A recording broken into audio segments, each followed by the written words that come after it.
kadang-kadang menjadi penghambat dalam menyelesaikan PMM kita di platform Merdeka Mengajar.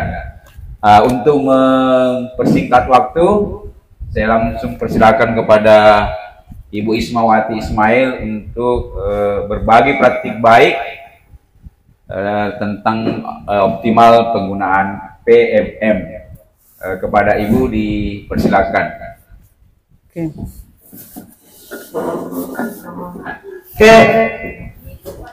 Terima kasih. Komunitas Belajar SMP Negeri 9, sebagaimana surat edaran kementerian yang mendesak memang semua sekolah-sekolah itu harus punya komunitas belajar, karena memang sudah tidak ada lagi MGMP yang akan dilakukan ya ke depannya. Yang ada itu tinggal komunitas belajar intern sekolah dan komunitas belajar antar sekolah. Nah, apa salahnya kalau kita saling berbagi? Ya, apa yang sudah kita lakukan dalam kelas kita bagikan juga di sini.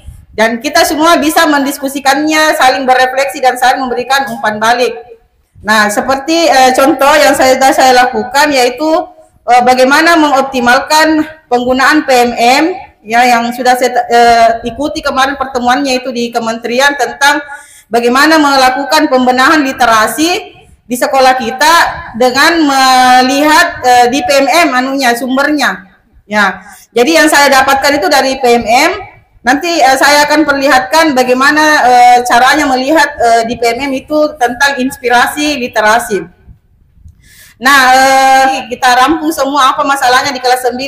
Sama dengan kelas 8, masalah P5-nya. Sama dengan kelas 7, masalah P5-nya kan itu semua bisa dimasukkan ke dalam agenda komunitas belajar di sekolah kita masing-masing. Jadi bukan cuma pembelajaran tapi termasuk P5, karena P5 itu adalah implementasi kurikulum merdeka.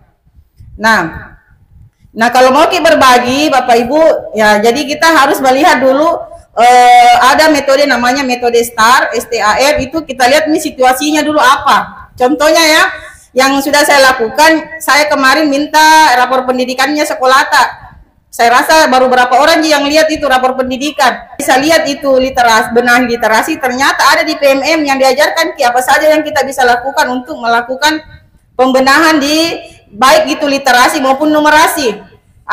Ada dua, yaitu di lingkungan belajar dan juga ada untuk pembelajaran untuk setelah ada tantangan maka kita jelaskan nih langkah-langkah.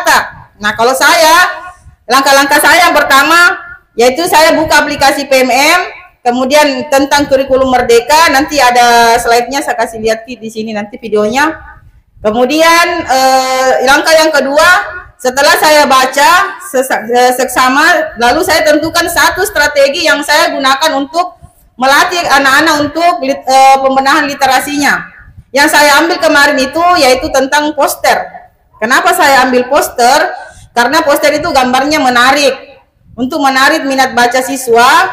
Ya, kemudian sesuai dengan lingkungan belajar siswa. Jadi saya mencari materi-materi yang sesuai dengan lingkungan belajar siswa. Contoh tentang pembulian. Jadi saya cari poster tentang pembulian, pelecehan seksual, kesehatan remaja, bahaya gadget untuk anak-anak, kemudian apalagi tentang ini yang makanan sehat, kemudian pengolahan sampah. Jadi semua itu yang berkaitan dengan anak-anak di dunianya anak-anak yang selalu dilakukan di sini, itu yang saya jadikan posternya. Saya carikan poster yang seperti itu, baru saya berikan kepada anak-anak.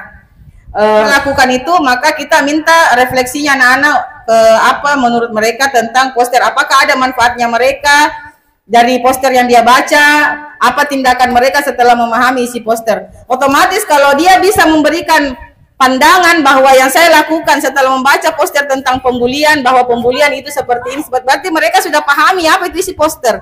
Seperti itu. Kalau misalnya dia bisa membaca poster misalnya tentang pelecehan seksual, contoh-contoh pelecehan seksual di media sosial, pasti dia katakan saya tidak lagi akan memasang status-status yang berbau porno aksi atau pornografi. Berarti memang dia sudah memahami maksud dari poster itu. Berarti rangkaian-rangkaian kata yang tersusun di dalam poster itu mereka baca dan mereka pahami. Jadi itulah harapan dari pemerintah untuk anak-anak di sekolah di sekolah itu untuk melakukan pembenahan literasi. Ini baru satu contoh Ibu, masalah poster J.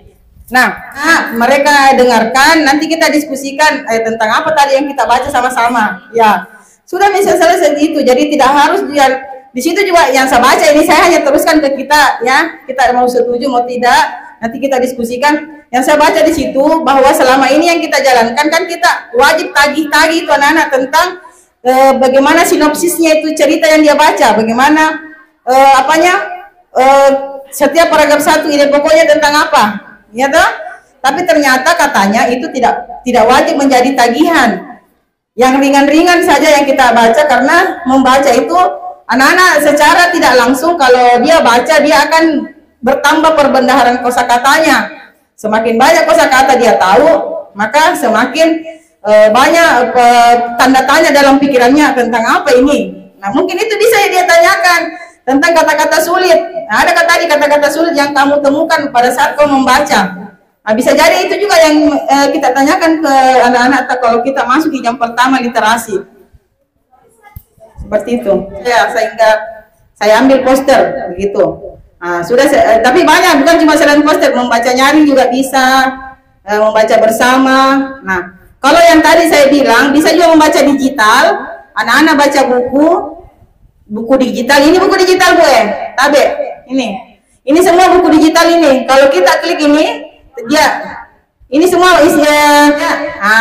Ini Bu, mulai dari tipe buku pembaca dini A, pembaca awal B1, pembaca awal B2, pembaca awal B3.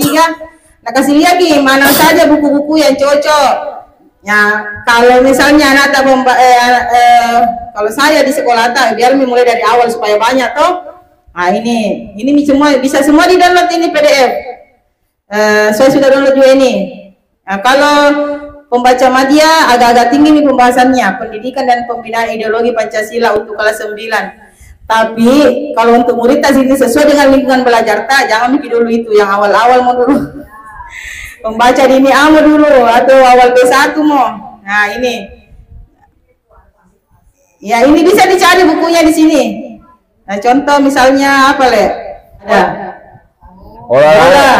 Tentang olahraga kayak. Nah, ini bola, diamlah. Jadi kalau anak-anak yang suka olahraga dikasih buku bacaan begini, pasti mereka suka. Jadi mungkin bagusnya di grup kita share saja ini buku-buku digital. Mereka akan cari sendiri mana buku bacaan yang dia sukai. Ada pertanyaan pemantiknya nanti. Jadi tidak hanya sekedar baca. Nah, nanti ada buku pemantiknya, ada di sini itu tadi buku saku. Ini ada banyak sekali pertanyaan yang bisa kita berikan ke murid.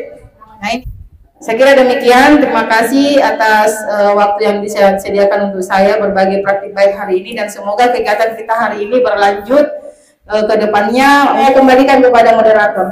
Yang disampaikan oleh Bu Isma mungkin menjadi pelajaran bagi kita bahwa ternyata di PMM itu sudah disediakan semua. Ya. Saya juga baru tahu ini kalau ternyata di PMM itu karena memang jarang dibuka PMM. Saya kira apa yang disampaikan oleh Ibu Isma tentang berbagi praktik baik sangat terukur, dan mudah-mudahan ini bisa diaplikasikan nanti di kemudian hari. Untuk itu pembahasan kita untuk hari ini saya tutup. Mudah-mudahan bisa berdampak bagi kita. Amin. Ya, sekian dan terima